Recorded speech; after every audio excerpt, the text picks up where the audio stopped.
Hi, everyone. Glad to be back here. I was here last year, and I'm glad to see that the beanbags have been upgraded. I was concerned about that. Always innovating. So yeah, like Robin said, I'm here from Institute for the Future. We are a global future forecasting think tank. We've been around for about 48 years. We originally spun off of the RAND Corporation. And we help people think about the future, 10 years out and more, generally in the 10 to 15 year time range, but we sometimes go out as far as 100 years and sometimes as close in as 5. Who am I? I'm Jeremy Kirshbaum. I've been working with the Institute for a couple of years. Before that, I was working in West Africa for the better of the last 4 years or so. Mostly in Ghana and Togo and Benin, but I've been in Nigeria, and that's where my focus is currently. I bring a global, cross-industry view. I look a lot at the social impacts of emerging technologies and global innovation. I'm very interested in how people make meaning, whether that's from a religious or spiritual standpoint or from a data analytics standpoint, and I'm constantly focused 10 years ahead. I'm not here to predict the future. And I'm not an expert in any specific industry. So I'm not an expert in entrepreneurship or anything like that, but I'm here to just give a broad view and talk with you a little bit about what future forecasting is, how we make a good forecast, how we think about the future at the Institute, and then dive down into what an example of a future forecast might look like, or a piece of it. Also, I really like when things are more kind of like dynamic. So if you have a question or a comment while we're going through, the point of what we do is to provoke thinking. I'm not here to like give you a body of research that we've developed necessarily, so please raise your hand throughout, and if you guys have an idea and I don't get through my whole talk, then it was a success.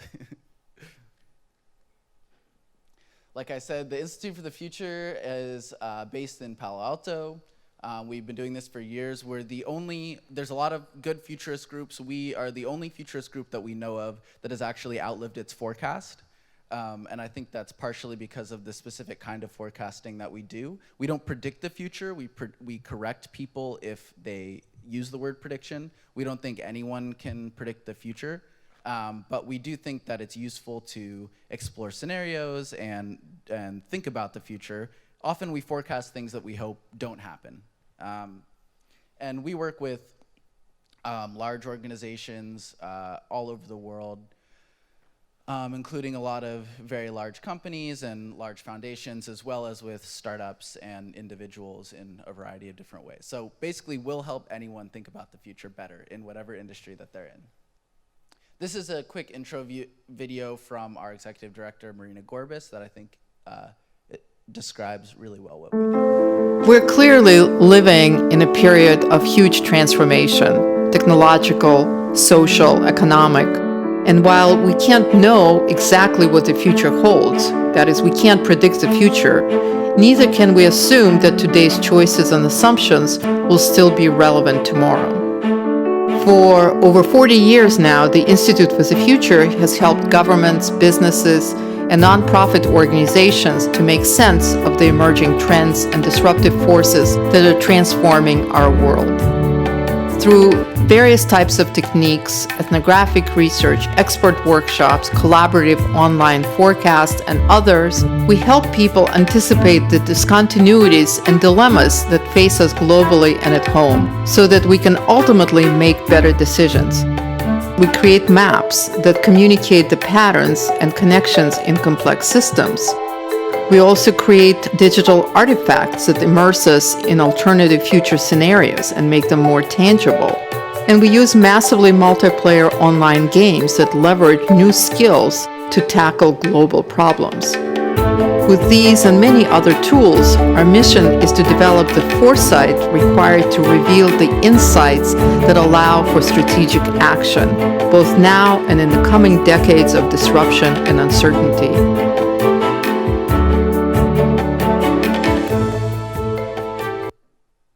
So as you can see, it's a very dramatic future with lots of violins in the background and great graphics.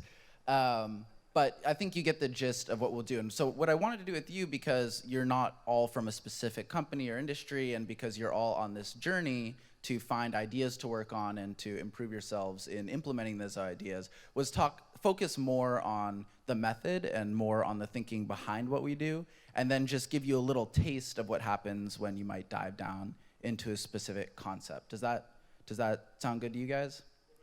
All right, good. So, big picture forecast. What's going to happen in the next few decades? And this was developed by my mentor, Bob Johansen, who's been at the Institute for about 30 years. His original work was on the sociology of the ARPANET, and he was the first social scientist hired at the Institute and has been a leader in the futurist realm for the last few decades. His big picture forecast is that there will be more speed, frequency, scope, and scale of disruption, explosive connectivity towards distributed everything, and I'll go more into what that seemingly vague statement means. Asymmetric upheaval and blended reality, virtual and in person, will be pervasive. So as Tom Atlee says, everything is getting better and better and worse, faster and faster. Now, I haven't been doing this for very long, but the people at the Institute who have been doing this for decades think that this next 10 years is going to be the most tumultuous that we've seen in any of our lifetimes, or in any of their lifetimes. And that's quite a big deal.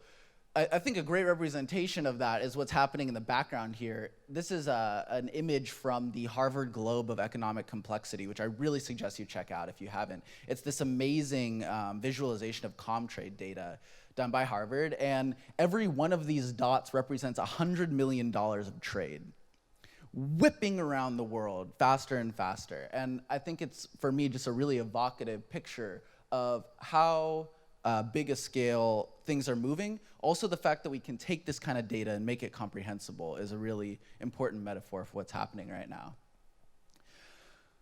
So our forecast is that disruptions will increase dramatically. A large number of young people will lack hope and be very connected through digital media. The rich-poor gap will increase and be increasingly visible. Asymmetrical digitally enhanced terrorism will become even easier to do and harder to control. And disruption will be beyond many people's ability to cope. Many will be susceptible to simplistic solutions, especially from politicians and religion. So this last part is about how people make meaning, right? One sec.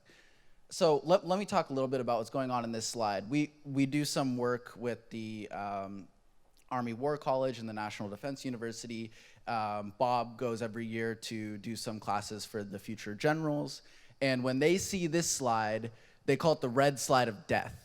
They see this and they think ISIS. And actually this image right here is a picture of some very young soldiers, special forces in Afghanistan, riding on 13th century wooden saddles, constantly communicating with a distant commander by satellite phone, communicating with native tribesmen who neither of whom speak each other's language very well, and all the while people are trying to kill them. And this is what we mean when we say that things are going to increase in disruption. No one's trying to kill us, thank God. I don't think anyone is. I wasn't warned if there is, but we are dealing with this scale of disruption and this intermingling of forces in whatever industry that we're in.